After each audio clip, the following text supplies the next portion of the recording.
একটা কলোনিতে এতদিন পর তাদের মনে হয়েছে একটা কলোনিতে যাওয়া দরকার। দিল্লিতে এরকম শয়ে শয়ে কলোনি আছে, বাঙালি কলোনি। জহিন্দ কলোনি তাদের খবরের কাগজের নাম এসছে বলে জহিন্দ কলোনির কথা বলা হচ্ছে।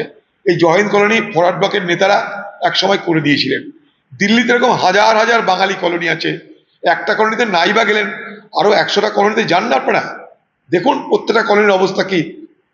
এখন ব্যাপার যে রাজনীতি করতে গিয়ে একটা কলোনিকে বেশি দরকার হতে পারে, নৈতিক জৈবিক পরাজয় সেটা পরের কথা। দিল্লিতে লক্ষ লক্ষ বাঙালি বসবাস করে, লক্ষ লক্ষ। আপনাদের যদি চিন্তা অসুবিধায় আমরা নিয়ে যেতে পারি, বলুন কবে নিয়ে যেতে হবে, আমরা নিয়ে যাব।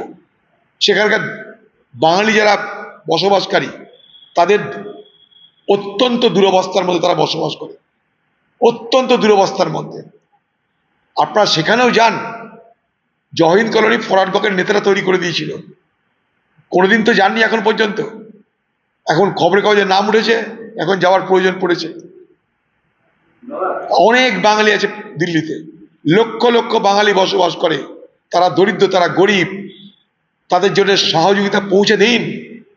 দিল্লিতে কেন, ভারতবর্ষের সমস্ত রাজ্যে পশ্চিমবঙ্গের অফিসারদের নিয়োগ করুন। কোথায় কত বাঙালি কাজ করছে তালিকা তৈরি করুন, তাদের কাছে খবর পাঠিয়ে বলুন, তাদের জন্য আলাদা পোর্টাল তৈরি করুন, বলুন অসুবিধা জানাতে। শুধু বাংলার পরিযায়ীরা ভারতবর্ষে নয়, ভারতবর্ষের বাইরে লাখে লাখে আছে, সেখানেও তাদের একই অবস্থা। মরলে দেখবার কেউ নেই, জেলে গেলে খোঁজ নেবার কেউ নেই। তাদের জন্য আপনি এগিয়ে আসুন, তবে না হবে। খালি কুমিরের কান্না কাঁদবো, অথচ চোখে জল বেরোবে না। ভোট পর্যন্ত এটাই চলবে। এটাই যদি বাঙালির নিয়তি হয়, তাহলে বাঙালি যাবে কোথায়? উত্তরবঙ্গ, দক্ষিণবঙ্গ, সব বঙ্গে একই জিনিস হচ্ছে। কারণ একটাই, বখরার মারামারি। রসদ কম, চোর বেশি। রসদ কমে যাচ্ছে, চোর বেড়ে যাচ্ছে। সব চোর তৃণমূলে। দিদি অত রসদ দিতে পারছে না, দিদির রান্নাঘরে অত খাবার নাই। এবার দিদির চোর ভাইরা কি করবে? খুনাখুনি করে সংখ্যা কমাচ্ছে। তারই পরিণাম কাকদ্বীপ, তারই পরিণাম ভরতপুর। তৃণমূলের আমলে এই বখরার প্রতিযোগিতায় খুনের প্রতিযোগিতা শুরু হয়ে গেছে। জানি না আগামী দিনে তৃণমূলের আর কোন নেতার নাম্বার লেগে আছে। আবার কি, যেখানে অপরাধ খুঁজে পাবেন তৃণমূল, যেখানে চুরি খুঁজে পাবেন তৃণমূল, যেখানটায় লুট খুঁজে পাবেন তৃণমূল, যেখানে খুন খুঁজে পাবেন তৃণমূল। তৃণমূল বাংলায় সর্বত্র। যত অপরাধ, সব অপরাধে আপনি তৃণমূলে খুঁজে পাবেন।